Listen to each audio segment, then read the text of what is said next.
Our next speaker is a legend, because I met him last year and I like him a lot. Entrepreneur, philanthropist, and founder of Value, UOCEAN2050, and UEARTH2050. He has a strong vision, a very strong mandate as well. He's a global sustainability leader, recognized in the 40 under 40 for climate and sustainability. Please welcome to the stage, Chris Desai.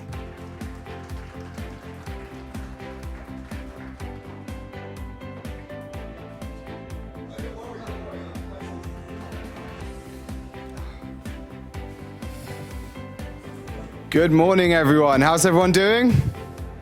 Good. I'm going to change my stats because he's literally copied everything I'm going to say today, but it just shows how aligned we are with what we're going to talk about. And to echo what David said, thank you for inviting me. We're going to get down with it. I think firstly, just out of respect, we need to take a moment's silence for the 67 people that died in the recent hurricanes, right? The fact is, these are our communities at the end of the day. That's more people than that's in this room have lost their life due to a national disaster, right? So we'll just take a minute for that, if that's okay.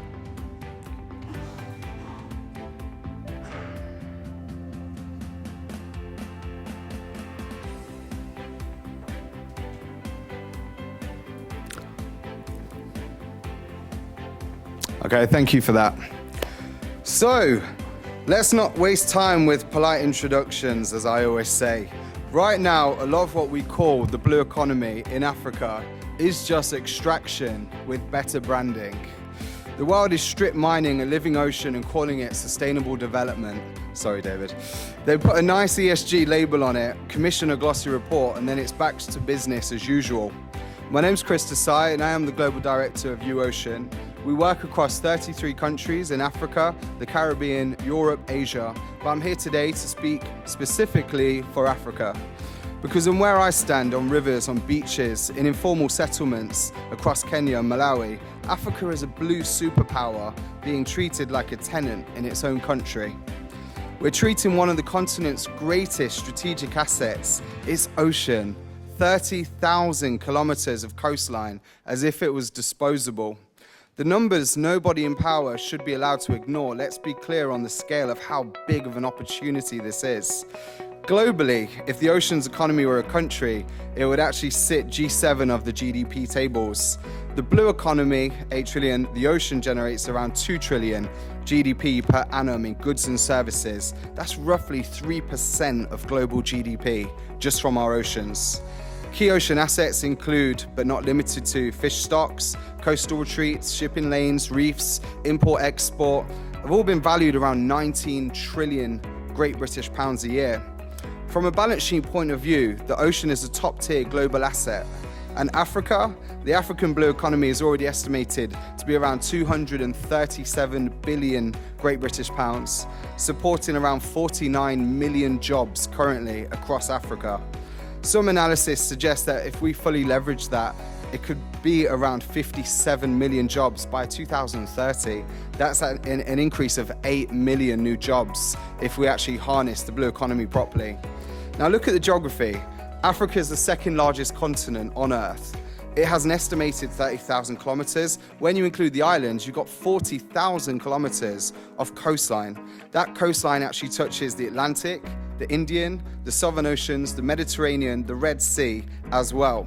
So in finance language, Africa's a long coastline, long youth, long biodiversity, long climate exposure.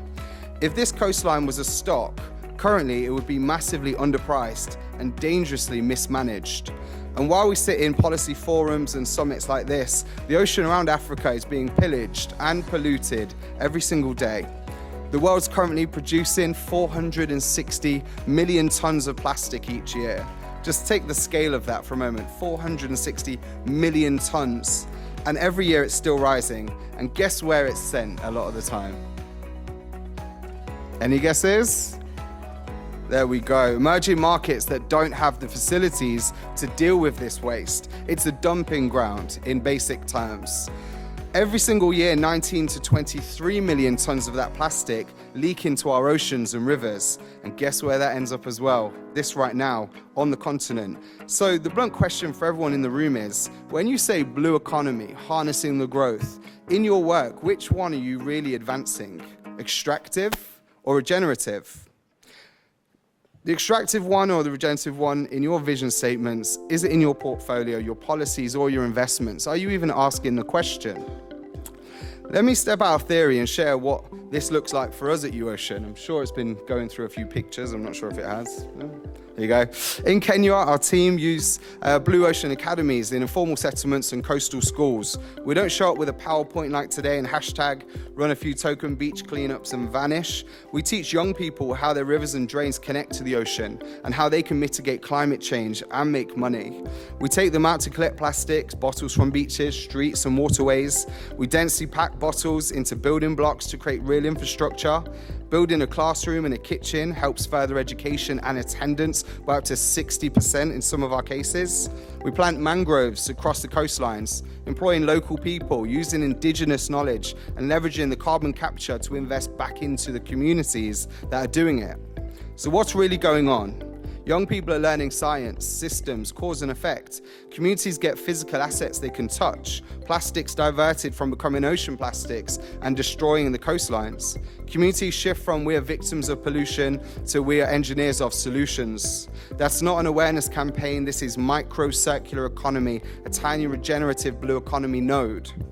Beach rangers, when job creation means guardianship, not extraction. In several coast communities, we work with beach rangers.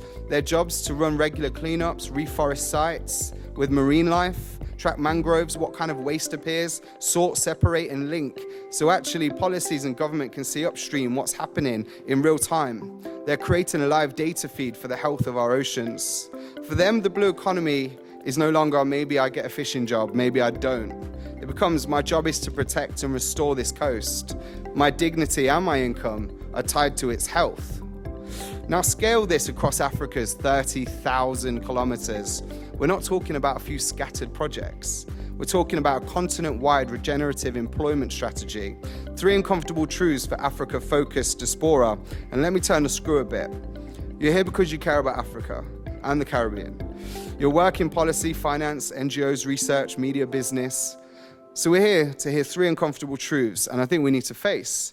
There is no harnessing the blue economy without water justice. It is as simple as that. There is no blue economy without water justice. We've just heard, right, about the droughts, Michael was saying as well. If a project boosts GDP, and that's what a lot of people will only talk about, it gets you a new port or a shiny resort, it attracts FDI, but in turn, it destroys communities, climate resilience, and it destroys low-income settlements, blocks access to small-scale fisheries, or dumps pollution in communities that have zero voice, then let's be honest, you've not built resilience, you've relocated your risk to the poor. Right? Every serious blue economy initiative in Africa must be able to answer in plain language. Who gets rich? Who gets flooded? Who gets pushed off the beach or riverbank? And who is left to clean up the mess? If your plan can't answer those questions clearly, you're not doing sustainability, you're doing optics. Less bad is still bad. We love phrases like cleaner, greener, more efficient. In that context, 10% less harmful is still part of the crash. Africa does not need slightly greener ports that still choke the rivers with plastic, slightly cleaner cruise ships that anchor over dying reefs, slightly more efficient trawlers while their own fishing stocks collapse. We must move from how do we do less harm to how do we leave this country, this river, this fishery, this community healthier than before. If your project doesn't answer these questions, it belongs in the last decade, not in this one and not in this conference.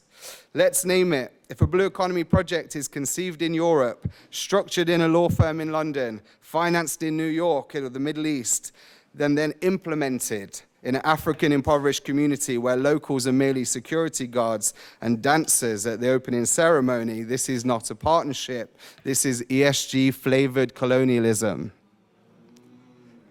Right? It's the truth.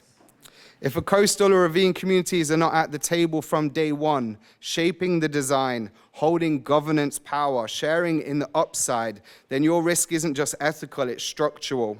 Because the moment a storm hits, a government changes, subsidies shift, people will rationally ask, why should we defend a system that was never really ours?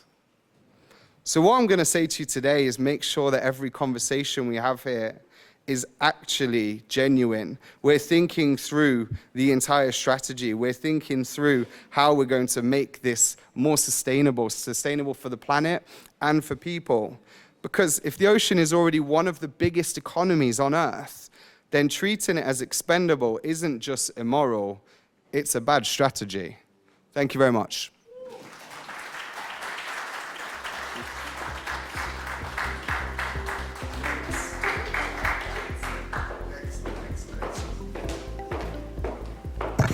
What a speech. I was being a poet. I was doing my snaps, so many lyrics.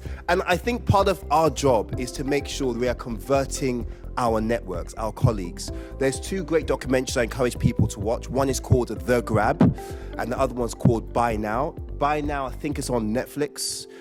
It's about how consumerism actually leads to an increase in pollution and where that pollution goes, particularly looking at places like Thailand, Ghana for garments and things like that. And the second one is The Grab. We talked about water and how the next commodity where it's going to be militarized is water, and it's already started. Countries like China, UAE, bits of America are all now being neo-colonialized. That water's being used to grow crops and literally shipped and flown over to countries, as I said, the UAE, China, because the water is not enough. So 2025 was bad. The future looks even worse unless we act now. So thank you so much, Chris. I really want a copy of that speech. That was incredible, absolutely incredible.